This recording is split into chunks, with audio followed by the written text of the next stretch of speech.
గురువే నమః. ఓం శ్రీమాత్రే నమః. ఓం సర్వమంగళాయ నమః. అరసి మధ్య భాగం నుండి సక్రమంగా వెలుచున్న ధనరేఖకు ఈ అరసి మధ్య భాగం, ఈ భాగం నుండి ధనరేఖ పోతా ఉంది.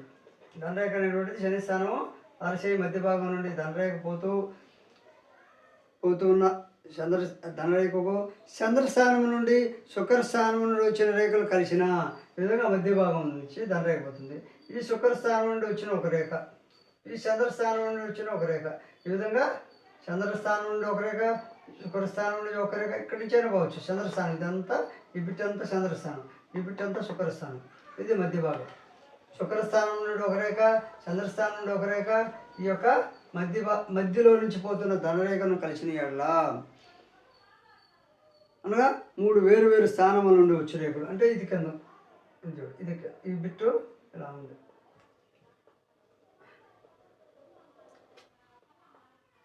ఈ విధంగా ధనరేఖ ఉన్న ఎడల ఈ కలిసి శనిస్థానం చేరిన ఎడల, అంటే శుక్రస్థానం నుండి ఒక రేఖ, చంద్రస్థానం నుండి ఒక రేఖ కలిసి ఈ ధనరేఖ పైకి మరి కిందకల్లా మధ్య భాగం వరకు ఉండి ఈ మొత్తం రేఖ శనిస్థానం, ఈ 3 కలిసి శనిస్థానం చేరిన ఎడల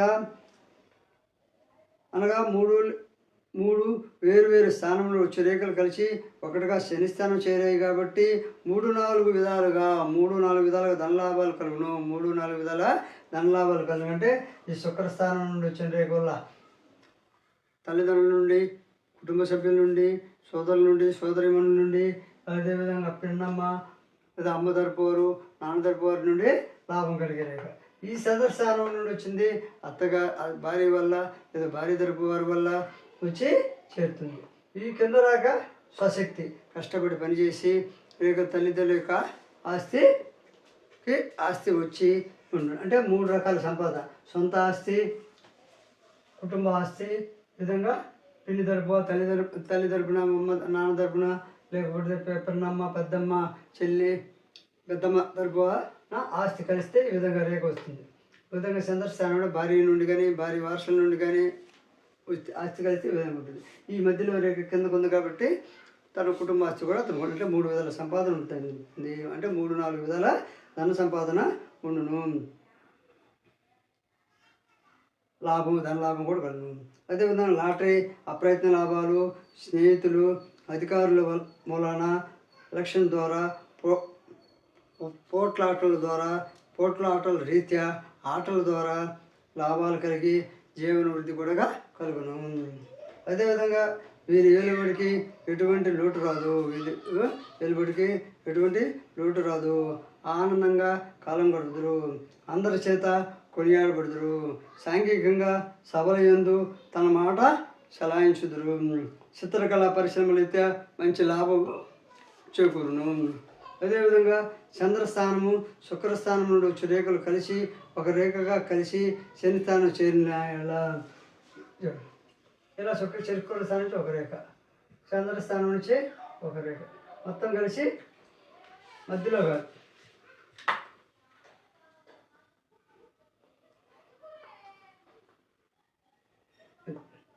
ఈ విధంగా శుక్రస్థానం రేఖ, ఈ చంద్రస్థానం రేఖ కలిసి ఎడించే రావచ్చు. చంద్రస్థానం ఎడదాకా ఉంటుంది, శుక్రస్థానం ఇక్కడ దాకా ఉంటుంది.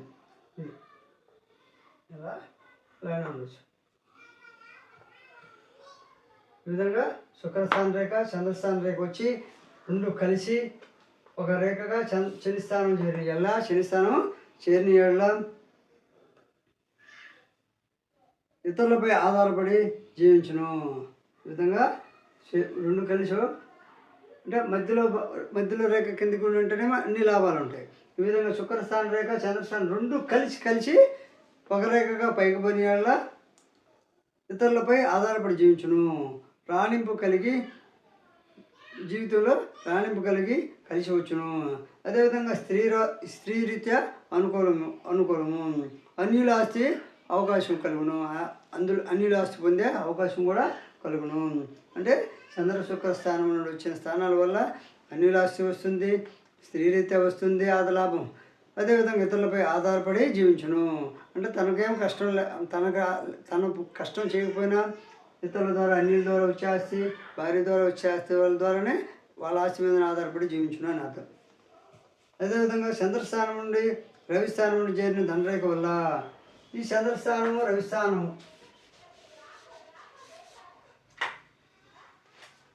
చంద్రస్థానం నుండి రవిస్థానం నుండి చేరిన దండరేఖ వల్ల లలిత కళల ప్రదర్శన వల్ల ఆర్జించారు. ఈ చంద్రస్థానం నుంచి ఒక దండరేఖ వచ్చింది. ఈ రవిస్థానం నుండి రవింటిది, ఈ రవిస్థానం నుండి ఇది రవిస్థానం ఏదైనా రావచ్చు.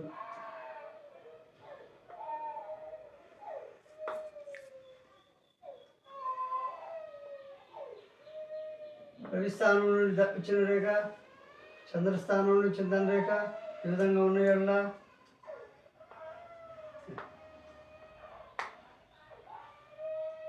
ఈ విధంగా ఏదైనా కలిసినాయల్లా. ఈ విధంగా రవిస్థానం నుండి వచ్చిన రేఖ ఈ చంద్రస్థానం వచ్చిన ధనరేఖలు కలిసినాయల్లా లలిత కళ ప్రదర్శన వల్ల ఆర్జించుదురు. కచేరీల ద్వారా లాభం పొందుదురు. యంత్ర సంబంధ పరిశ్రమల ద్వారా లాభం పొందుదురు. స్వశక్తి వల్ల పేరు పొందుదురు. హరికథల చెప్పుడు ద్వారా స్త్రీ సాయం ద్వారా స్త్రీ సాయం ద్వారా పైకి వద్దురు, లాభం పొందుదురు. అదేవిధంగా శుక్రస్థానంలో దండరేఖ రవిస్థానం చేరియాల. ఇక్కడ ఈ విధంగా ఆయుష్ రేఖ ఉంది. ఈ శుక్రస్థానం నుండి వచ్చిన రేఖ రవిస్థానం చేరిన శుక్రస్థానం నుంచి వచ్చి రవిస్థానం చేరిన బంధుమిత్రుల సాయం ద్వారా విద్యలో రాణించుదురు.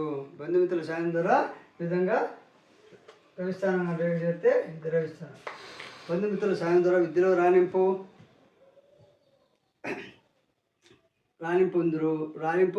కలుగును. చందాల ద్వారా వృద్ధిలే కొద్దురు. తనకు చందాలు ఇచ్చి ఇతరులు చదివించరు. అంటే చందాలు వేసుకొని కూడా అతన్ని చదివిస్తారు. ఈ విధంగా రేకుంటే లేదా సాయం చేసి చందాల ద్వారా అతన్ని చదివించే అవకాశం వస్తుంది.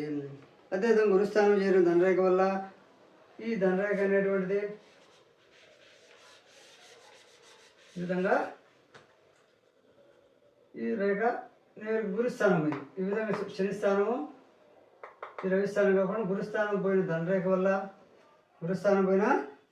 వల్ల రాజకీయాల్లో ప్రతిభగాంచుదురు.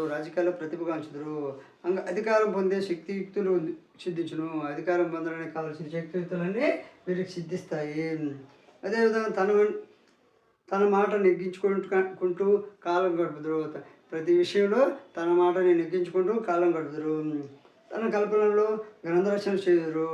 అంటే తన ఆధ్వర్యంలోనే తన కల్పనలో తన నోటి ద్వారా వచ్చే కల్పనల ద్వారా ఆలోచనల ద్వారా గ్రంథరచనలు చేయుదురు. వేదాంతము మత ప్రచారములలో రాణింపు ఉంటుంది. శాసనసభలందు ఔన్నత్యం ఉంచుదురు. దాన చేసి ఆదర్శ పురుషులుగా ఉండి ప్రతి అంశంలో ముందుంచి వేదురు. దాన ధర్మాలు చేసి ఆదర్శ పుత్రులుగా ఉండి ప్రతి అంశంలో ముందుంచి వేదురు. అదేవిధంగా బుద్ధిరేఖపై చీలికలై ఒకటి బుధస్థానం మరొకటి రవిస్థానం జరిగిన ఈ అదృష్టరేఖ అనేటువంటిది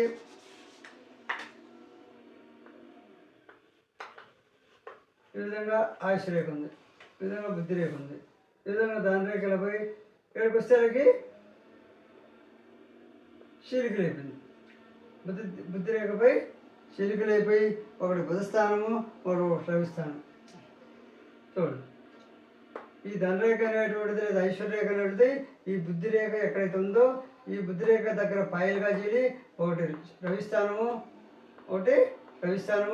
ఒకటి బుధస్థానం. ఇది బుధస్థానం చిటికిడి వేరు కింద బుధస్థానం జరిగిన చిత్రకళ ప్రదర్శన వల్ల నైపుణ్యం వల్ల లబ్ధి, చిత్ర పరిశ్రమలో కూడా రాణింపు కలుగును. ఈ విధంగా ధనరేఖ విధంగా చీలి ఉంటే చిత్ర పరిశ్రమలో కూడా రాణింపు కలిగిందరు. బుద్ధిరేఖ ప్రారంభంలో గొలుసు ఉన్నా లేదా లంక గుర్తు ఉన్నా బుద్ధిరేఖ యొక్క ప్రారంభం అంటే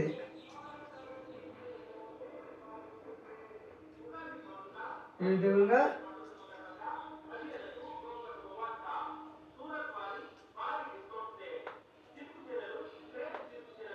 చూడండి, బుద్ధిరేఖ ప్రారంభంలో గొలుసు అంటే ఆయుషరేఖ ఉంటుంది. బుద్ధిరేఖ ప్రారంభంలో విధంగా గొలుసు కట్టు ఈ విధంగా ఉంటుందో విధంగా గొలుసు ఎవరికైతే ఉంటుందో లేదా లంక గుర్తు బుద్ధి ఈ విధంగా గొలుసు కానీ లేదా ఒకటి లంకలాగా లంక గుర్తు కానీ ఉన్న ఎడల అలాంటి వారికి బాల్యంలో శిరోవేదన, బాల్యంలో ఈ విధంగా లంక లేదా గొలుసు ఉంటే బాల్యంలో మనోవేదన కలిగి అధిక కురుపులు కలిగి శరీరం రోగపీడితగా ఉండి సదర కాలంలో పూర్తయిన పిదప కానీ ఆరోగ్య పరిస్థితి చక్కబడదు. ఈ యొక్క గొలుసు ఎంతవరకు అయితే ఉంటుందో అంతవరకు మనోవేదన ఉంటుంది. ఈ గొలుసు కూడా దాటుకొని వచ్చి ఇలా వచ్చిన దాకా మనసు కుదుటపడదు. కురుపులు శరీరం కురుపులు తక్కువ అంటే అది దాటుకొని ఈ యొక్క గొలుసు కూడా దాటుకొని వచ్చిన తర్వాత కురుపులు తగ్గును, మనోవేదన తగ్గును, ఆరోగ్య పరిస్థితి కూడా చక్కబడును. శరీర ఆరోగ్యం దారిద్ర్యం చేకూరదు. అంటే అప్పుడు ఈ గొలుసు వరకు శరీరం కూడా ఆరోగ్యంగా దృఢంగా ఉండదు. శరీర దారిద్ర్యం కూడా చేయకూడదు. శరీర ఆరోగ్య దారిద్ర్యం చేయకూడదు. అనంతరం అంటే దీని తర్వాత ఈ గొలుసు దాటిపోయి వచ్చిన తర్వాత శరీర దారుఢ్యం బాగుండును. అంతవరకు వారి జీవితం తల్లిదండ్రులు లేక సోదరులపై ఆధారపడి జీవించును. ఈ గొలుసు ఎక్కడి వరకు అయితే ఉంటుందో ఆ గొలుసు ఉన్నవారు అప్పటి వరకు తల్లిదండ్రులపై కానీ సోదరులపై కానీ ఆధారపడి జీవించుదురు. అదేవిధంగా జీవిత రేఖలో ప్రారంభమునందు కానీ మధ్యలో లేక అంతిమనందు కానీ గొలుసు ఉన్నా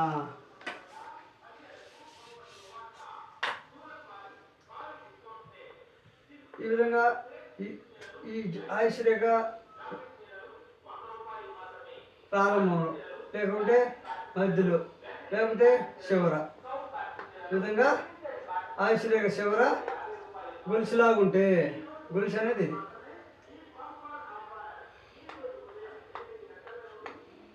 ఆయుష్ రేఖ ప్రారంభంలో కానీ ఇక్కడ ప్రారంభంలో కానీ మధ్యలో కానీ లేకపోతే చివరి కానీ గొలుసులాగా ఆయుష్ రేఖలు ఎవరికైతే ఉంటుందో సదరు దుష్టకాలము ఏ వయసులో ప్రారంభంలో అంతవరకు రోగకాలమని జీర్ణశక్తి బాగుండదు. ఈ ఆయుష్ రేఖలు ఈ విధంగా గొలుసు కానీ లంక కానీ ఎంతవరకు ఉంటుందో అంతకాలం వరకు రోగకాలం అని చెప్పవచ్చు. ఈ వీడియో కానీ నచ్చితే లైక్ చేయండి, షేర్ చేయండి, సబ్స్క్రైబ్